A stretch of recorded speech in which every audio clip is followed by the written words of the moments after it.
Wow, we had a great 2024 at SpyMovieNavigator.com and our podcast show, Cracking the Code of Spy Movies. We had so much fun covering spy movies that many of our listeners discovered through our podcast episodes, or just that they had never seen them before, and they went out of their way to make sure they did. This is so cool. Hi, this is Dan. And Tom. From SpyMovieNavigator.com and our podcast show, Cracking the Code of Spy Movies.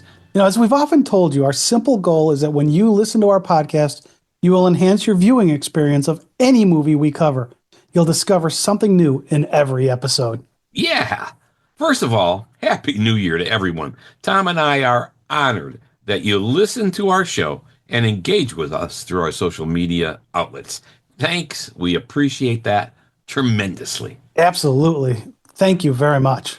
And before we start, we're going to give some shout outs because we love when our listeners give us feedback on our podcast episodes. So we're going to give some big shout outs here to some folks who just recently gave us some comments about our show.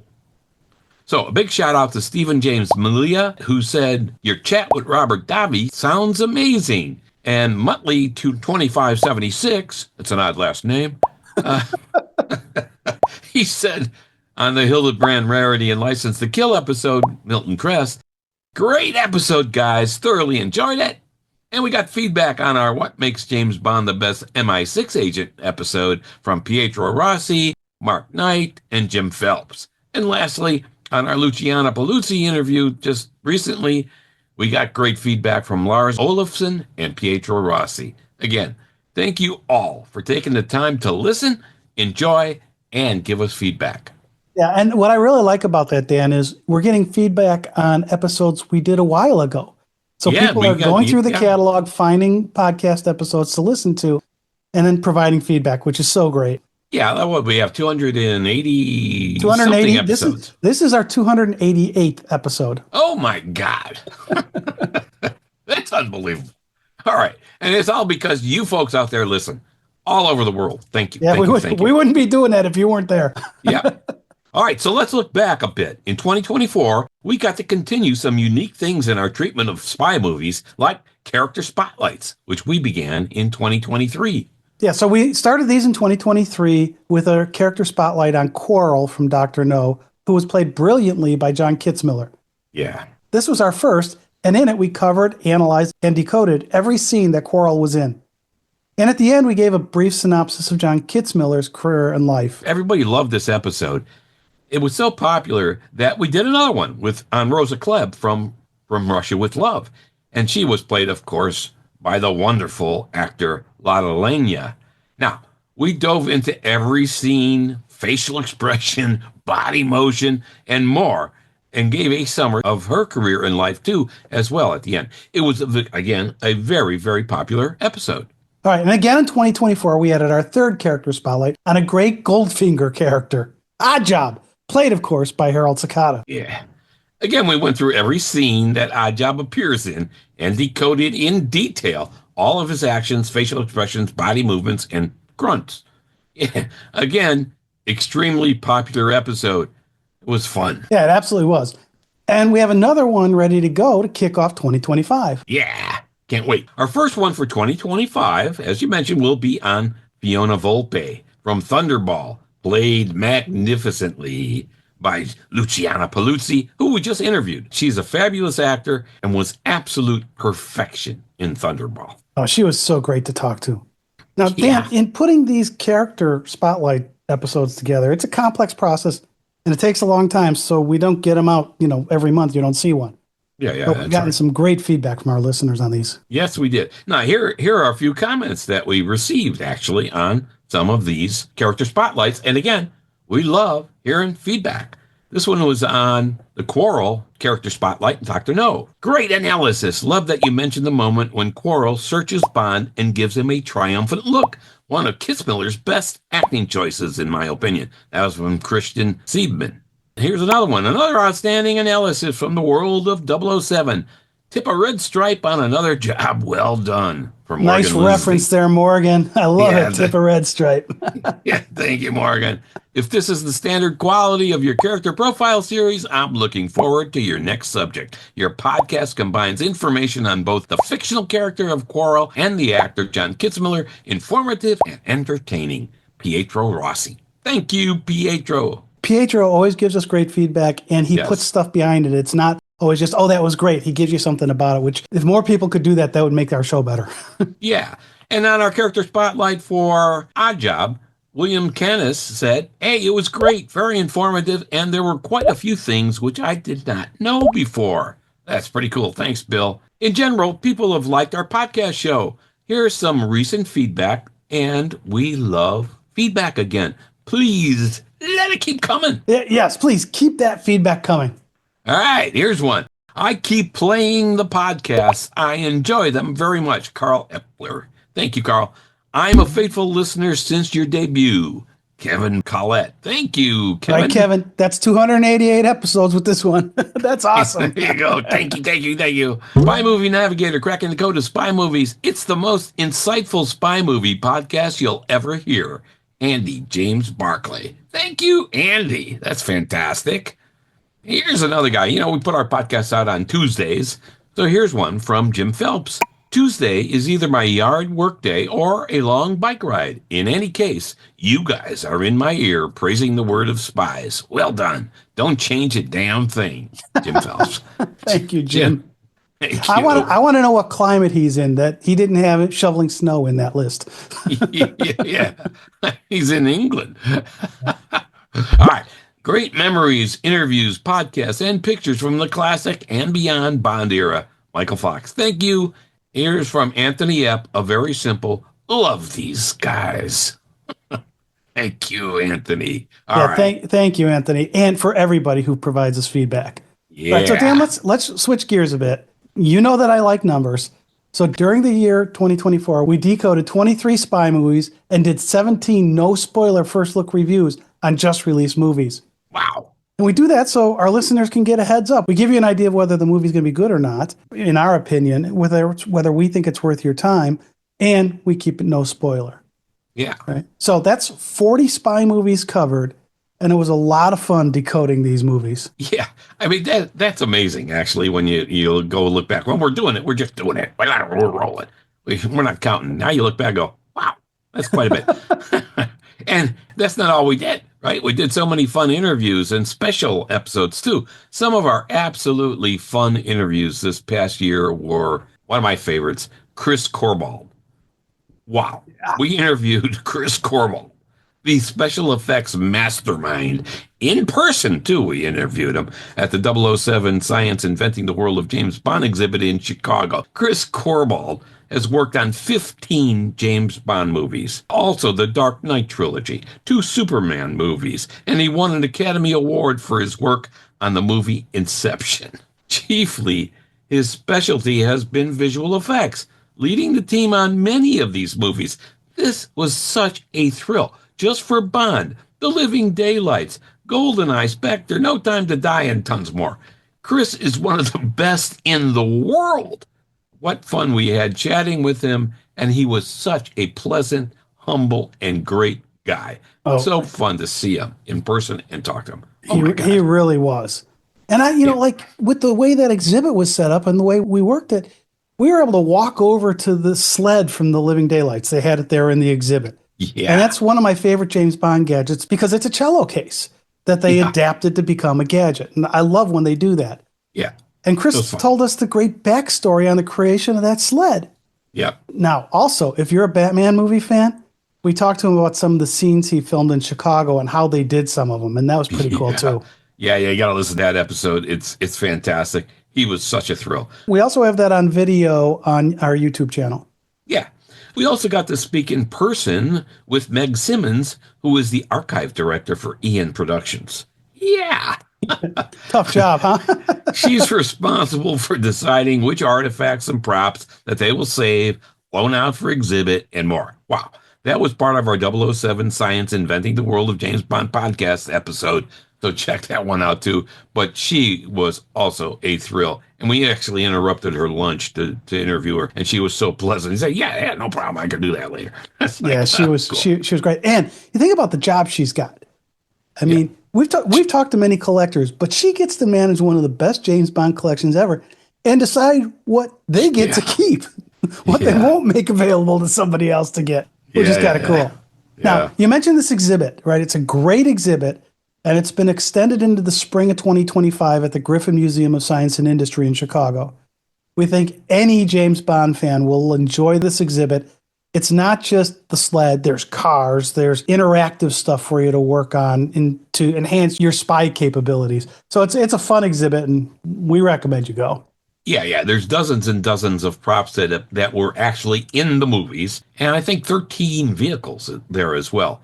And a lot of them were loaned out by the Ian Fleming Foundation, the guys we know who own 43 James Bond vehicles that have appeared in movies. We also had a unique experience interviewing Maestro John Morris Russell from the Cincinnati Pops Orchestra.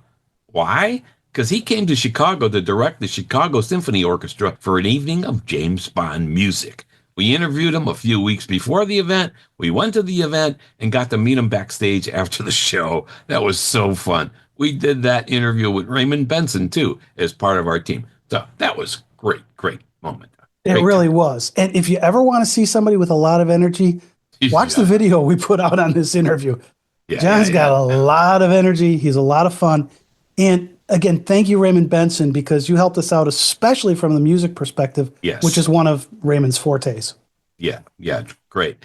Y'all know Raymond, of course. He's one of the James Bond official authors who authored 6 James Bond novels and 3 novelizations.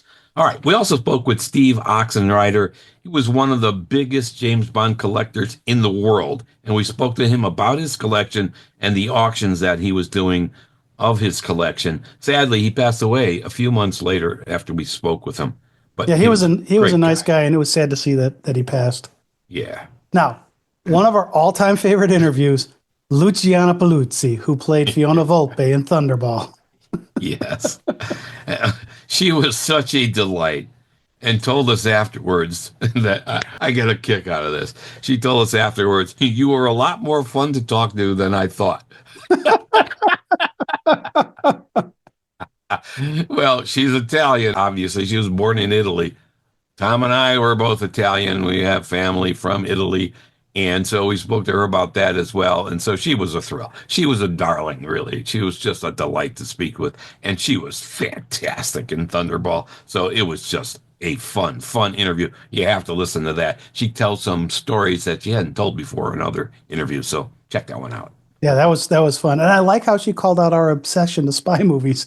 So let's take a listen to that. I think you're analyzing these two obsessions. All right. We also did a live James Bond meetup event in Chicago at our local pub, and we had a bunch of fun James Bond fans show up, including Ross Sharphorn, who was in from California.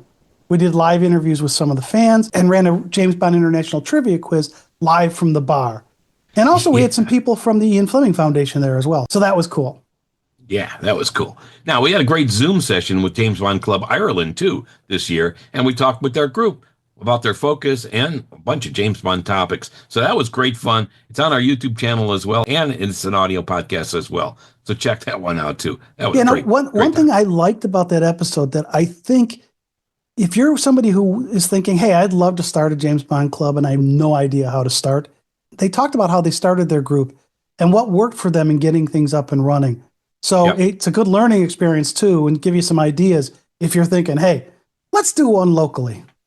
Yeah. Hey, and we all have pet peeves, right? And spy movie fans have a bunch of pet peeves. We did an episode on pet peeves of spy movie fans with some of our Facebook private group members. That was awesome and a totally fun episode and very informative too, because these guys had some great pet peeves. And it's not just that we don't have a James Bond movie out yet. Yeah. Now, another P word here. Do you want to know if James Bond's a psychopath? Well, we interviewed psychiatrist Stephen McWilliams from Dublin, who wrote the book on it. Yeah. It was a fascinating discussion with Dr. McWilliams. And if you like that discussion, check out his book, Psychopath, Why We Are Charmed by the Anti-Hero. It covers many more characters than Bond. It includes Hannibal Lecter, Tom Ripley, and more. Yeah, it's a terrific book, and that was a great discussion. He went through things in clear language that everyone can understand, which I like. All right, let's talk Hitchcock. We've decoded about 7 Alfred Hitchcock spy movies, and this past year we interviewed Tony Lee Morrell, who has written 4 books on Hitchcock. This interview was on the book Alfred Hitchcock: The Storyboards, and it's really an eye-opener. That's a fun interview. Listen to that one, Tony Lee Morrell. Great author, too. It was really cool because for me, it gave me an understanding of how Hitchcock used storyboards in such great detail. Also, we know that his technique has been used by a great number of directors since, which showed us the impact that Hitchcock had on the movie industry. Plus, if you look at Tony's book, he's got some great pictures of those storyboards. Yeah, the storyboards are fantastic. And actually, if you go to the exhibit in Chicago that we talked about, they have some Goldfinger storyboards there. And when you look at that and you look at the movie and you think, and this is what you get from Tony's book as well, you think, man, they lifted this from the pages and put it on the screen. That's how magical it is. It was great stuff. Good stuff. And hey, we did a lot of other episodes too on gadgets in various spy movies. That's one of our focuses. And special one-off episodes like a George Lazenby retirement salute, which was tremendously popular. You know, he retired this last year. His agent, Anders Freyd, listened to our episode and loved it. And George Lazenby himself clicked a love on our posts for it as well. So we love that George took the time to do that. We love that his agent, Anders Freyd, loved the episode on it as well. And George is a great guy. We love George. We would have loved to have him on our show sometime. He's not doing anything else. Not doing interviews, not doing appearances anymore. But that was a fun one. Yep, that absolutely was. We also did a special episode on why the next James Bond actor doesn't matter. Right. Now, so we defended several James Bond movies as well. We defended Denise Richards. We talked about how James Bond is going to go into the public domain. Yeah. And we've influenced other podcasters with our work as well. Yeah. You know, you mentioned our defending Denise Richards in, of course, The World Is Not Enough. David Zarisky listened to that episode and he said, I loved it. So thank you, David. I love that too. Love hearing from you. Yep. And it was great meeting you. We released lots of specialty podcast episodes on all kinds of spy movie topics. How to build a spy movie, building the next James Bond, and lots more. We mentioned earlier in this episode that we covered 40 spy movies in 2024. We're the only ones, I think, in this space that we know of, at least, that did a detailed dive into a 1928 silent spy movie, Spione, which influenced so many spy movies to come. Absolutely, it did. And Dan, we also did episodes on the TV series Hogan's Heroes and the movies 3 Days of the Condor, Eye of the Needle, which was extremely popular, Undercover Grandpa, Hitchcock's Topaz, Argyle, which in my opinion was a terrible movie, Five Fingers with James Mason. You got to look at the right Five Fingers. There's a couple of things out there called that, but the one with James Mason, Spy Hunt, The Ministry of Ungentlemanly Warfare, The Heroes of Telemark, and that's just naming a few of them. Some of these movies were real discoveries and so much fun to bring to light, like Spy Hunt. We just had somebody in our private group on Facebook talk about Spy Hunt, and he went and listened to our episodes because he had just discovered that movie, and he loved our episode. He said, yeah, it really helped him see more in the movie. Spy Hunt was put out in 1950. It's a great name for this movie, as we, the viewers, are constantly wondering who is on what side and who is a spy. And it's based on a book called Panther's Moon by Victor Canning. And there's also a hunt going on with animals. It's a Cold War espionage movie that grabs you from the start. Fun one. Well, one thing I like about this movie, Dan, is that it's one of the few spy movies where you and I absolutely disagreed. Right? Mm-hmm. You liked it way more than I did. Yeah. And so listen to the episode to find out why. What did we differ on it? Yeah. You'll find out I'm right. Yeah, a lot of times we're in agreement, but not always. And this is one we weren't in agreement on. Correct. The next episode to highlight was the one we did on Five Fingers.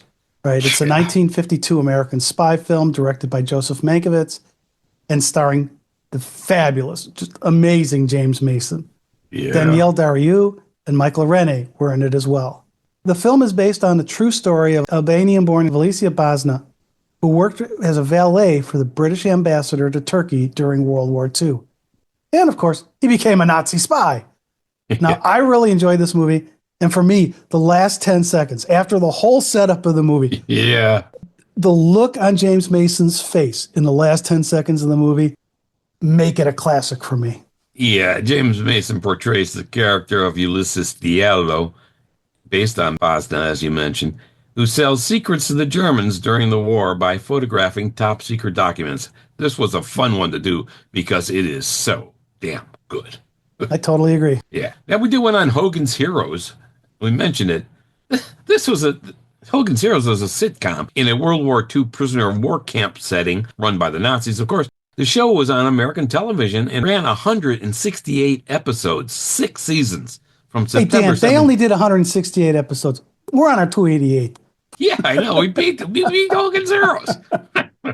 Damn, we're good. We did it in 5 years. That's good. All right. That ran from September 1965 to April 1971. That's a pretty darn good run for any sitcom. Now, Hogan's Heroes may seem like an unlikely candidate for a spy show, but it cleverly walks the fence between utter absurdity and farce, and on the other side, covert operations. In its own quirky way, it is a spy show, and we watched 168 episodes to prove it. That was a fun one to do. We got some great clips from the shows, too, in that episode. That was a lot of watching, I got to say that. I know nothing. Now, one thing, you mentioned that this is a little bit different. And for us, it's very different because up until now, we've pretty much just covered spy movies or some of the short Netflix type series, Apple series, whatever, that are spy based. So this was an old TV series. It was a lot of episodes. And we'd love to hear your thoughts on that. If there are more spy series that you want us to decode like this, please let us know. Yeah, let us know. All right. Let's look at another great movie we mentioned before that we did, Eye of the Needle. This was a great one, right? In Eye of the Needle, a part of the diversion and deception of the invasion of Normandy was the part that the Ghost Army played in this invasion. That's the part of the army that focused on confusing the enemy's mind, especially in the area of troop and equipment movement. We spoke with Rick Baer in that Operation Bodyguard episode that we did about this, and he wrote the book, by the way, The Ghost Army of World War II, and how this top secret unit deceived the enemy with inflatable tanks, sound effects, and other audacious fakery. That was a fun one. So all of this is part of this Eye of the Needle thing, too. Yeah, and the episode we did talking to Rick, to me, was one of the more educational ones we've had. I didn't know how much deception really was used in wars. I mean, I knew it was there, but had no idea it was this much. Yeah. Plus, it's a good one. If you listen to the interview with Rick Baer first, he talks about a deception that is shown in the movie Eye of the Needle. Yeah. So if you listen to his description of how that stuff works, and then you see that scene in Eye of the Needle, it's like, wow, that's exactly what he was talking about. Yeah. So check that episode out. There's 2 different episodes here we're talking about. Mm-hmm. We have one called Operation Bodyguard and one on the movie Eye of the Needle. Watch Operation Bodyguard first. Yeah, that's the one with Rick. Yes. All right. Now, Eye of the Needle deals with the German spy, Faber, played fantastically by Donald Sutherland, who discovers some of this diversion, and in particular how fake wooden planes and other equipment and troops were being used to fool the Germans into thinking that the invasion would take place at some other location than Normandy, like Pas de Calais or some other coast. This is a great one. You got to see that movie, but listen to our episode because we dig into lots of great details that you'll see in the movie that will enhance your viewing. So when you see stuff in the movie, you know the background behind it, which is really nice. Yeah. Now, another movie that Dan and I disagreed a bit on is The Heroes of Telemark. This is a 1965 spy movie starring Kirk Douglas, Richard Harris, and Ulla Jacobson. It's based on a group of related real missions from World War II, and we see the unfolding of the attempt by the Allies to thwart the Nazi development of an atomic bomb. Yeah. And the focus was to prevent the Nazis from producing enough heavy water to use on their atomic bomb project. The movie was fairly well done. I think it was fun to watch, but there's some stuff in there that kind of distracted me from what the goal of the movie was. There always is some of that when they based it on a true story. They always enhance it with stuff that wasn't in the true story, but it's still a great movie, I thought. Well, yeah, again, I thought it was good. I didn't think it was great. Yeah. All right. The next one is Arabesque, which is a Yeah. 1966 movie starring Gregory Peck, Sophia Loren, and Alan Badell. Yeah. Well, that's good enough right there. Yeah, you really don't need to say much more than that. In this thing, we see car chases, cranes used by weapons, zoo animals, broken fish tanks, a drug-induced escape, a very devious villain. Let's see, an Arab prime minister, a very beautiful spy, or is she? Yeah. Truth serum, and more. Very, very fun movie, and I enjoyed doing that episode. All right. And we mentioned Spione, the 1928 silent spy movie. The first? Yeah, it probably was maybe the first spy movie. Where did today's spy movies get their start? Well, we have to look no further than Fritz Lang's wonderful 1928 silent movie, the spy thriller Spione. While we've traditionally focused on movies released after the silent movie era, we wanted to do this one. Spione even predates the Hitchcock spy thrillers from the 1930s. The Man Who Knew Too Much, The 39 Steps, all of those. It predates all of these. And again, we have episodes on all of the Hitchcock movies as well, but Spione is different, right, Tom? Oh, it absolutely is. Because this isn't a spy loyal to his or her country. Right. He's just a megalomaniac after some papers about a treaty with Japan. I mean, this sounds like a MacGuffin to us, and maybe a first MacGuffin in a spy movie. Yeah, that's true.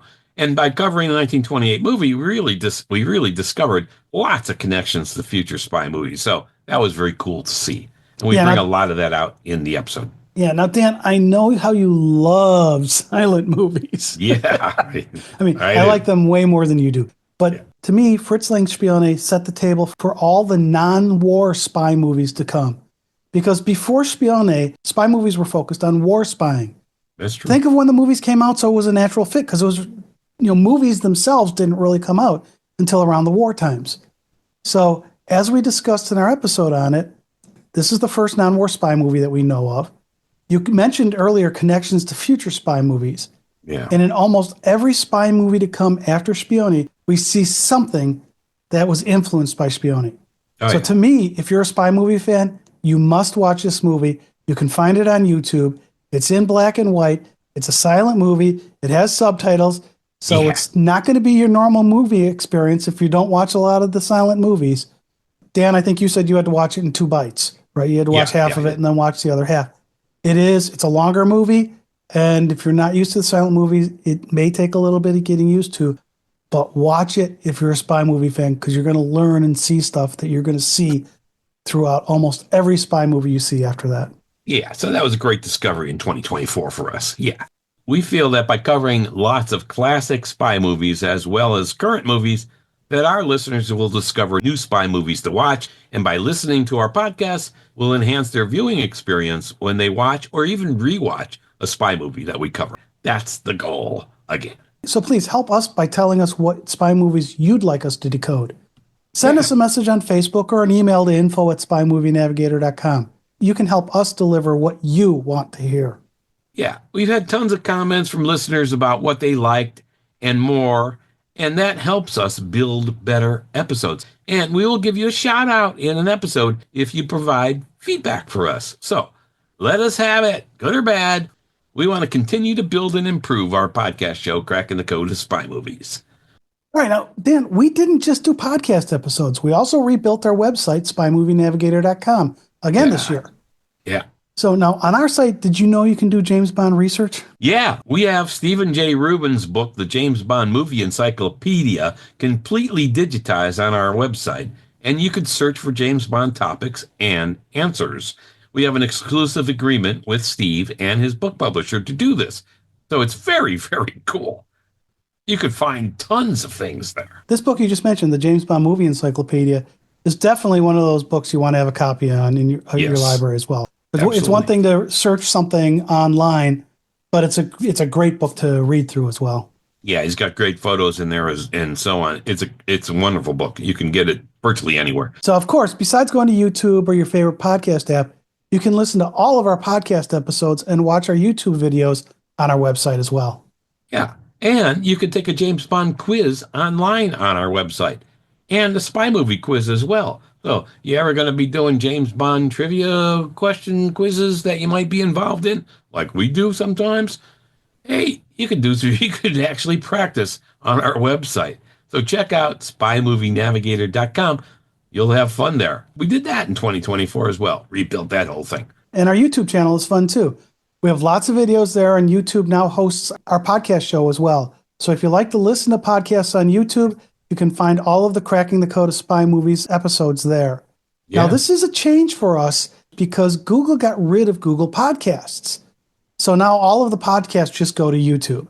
So, that's where you would go to find these things if you're a YouTube user. Yeah, it's remarkably, I'm amazed actually how many people listen to podcasts on YouTube. Really. I mean, you look at some of the things that we put out there. I mean, generally through all of the different apps and so on, people listen to our podcasts, but more and more are starting to listen on YouTube as well. All right, we also got to go to one of David Zaritsky's Gatherall events this year in New Jersey. That was great. Yeah, and had a lot of fun meeting David, who spoke very kindly of our work, the great Joe Darlington, Rachel Grant, and we met Alex Lamas, Cooper Ness, Mike Reyes from Cinema Blend, Morgan Lisney, a great James Bond fan who we quoted here a couple of times who gave us feedback, Stuart Bassinger, Bill Canis, a great guy, and so many other James Bond and spy movie fans who have listened to our podcast show. It was so fun. Just so fun seeing all those people. And for me, it was so great to meet our fans and James Bond fans who didn't know about us as well. I mean, this is a great community, and David's event was a great place to meet other James Bond fans from around the world. This was the one in New Jersey. He's done a couple around the world. We'll be back at the next one. Yeah. And looking back at 2024 and earlier too, our downloads grew a little over 39%. Wow. Yeah. So that alone is exciting. And we had downloads from 133 countries around the world. It just blows me away. That's just awesome. I mean, we thank you all in a very big way for listening to our Cracking the Code of Spy Movies podcast show. It's fantastic. Thank you. And by the way, since this is our 288th episode, you can easily find a few dozen to listen to right now. Yeah, you can. Download them. That helped our algorithms and all these apps as well. So we appreciate you supporting us. If you have not yet subscribed to our show, please do so this year. We have over 5,500 spy movie fans from all over the world in our private Facebook group, the Worldwide Community of Spy Movie Fans. And you are engaged. It's fun. We do some special games there, too, for your group only. So join that group on our Facebook page. And we have over 22,000 followers on Facebook in general. Of course, we're on X and Instagram as well. And so I've got a question for you. Are there any platforms we're missing? Please let us know. We want to make sure you have easy access to what we're doing. All right, 2025 looks like a fun year as well. We'll do more character profiles, discover and decode lots more spy movies for you, do additional interviews, do another event in Chicago, bring back our James Bond online trivia game, and cover many other topics as well, like gadgets, pre-title sequences, the future of spy movies, James Bond, and a heck of a lot more. Yeah, now don't forget, we're going to finally get probably Tom Cruise's final Mission Impossible with him playing the action spy, Ethan Hunt. They're trying to wrap everything up, so it's going to be fun to see how they do it. And we're in our 6th year already. Yeah, and thank you all very much. You know, sometimes when we record these, it just doesn't go right. Now, again in 2024, we added our third character spotlight on a great gold character finger, Odd Job. Played, of course, by Harold Cicada. He's a great gold character. Nice. He's a great gold character finger. Oh, that's good. A great gold character. I'm going to leave that in. Hey, okay, so take 2 on that. Again in 2024, we added our third character spotlight on a great, now I'm laughing thinking of it, on a great gold character finger, Odd Job. Played, of course, by Harold Cicada. Wait, you said it again. You said a gold character. What is wrong with you? That's hard to say. I didn't say it twice after we laughed about it. Now, again in 2024, we added our third character spotlight. I'm laughing thinking about it now. All right, and again in 2024, we added our third character spotlight on a great Goldfinger character. Odd Job.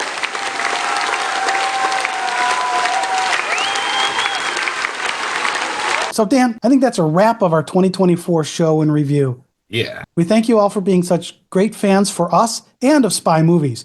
Keep the feedback coming, please. Yes, indeed. Please do so. Keep listening. Keep checking out our website. All right, this has been Dan And Tom of SpyMovieNavigator.com and our podcast show, Cracking the Code of Spy Movies. Please go review our show through your favorite app.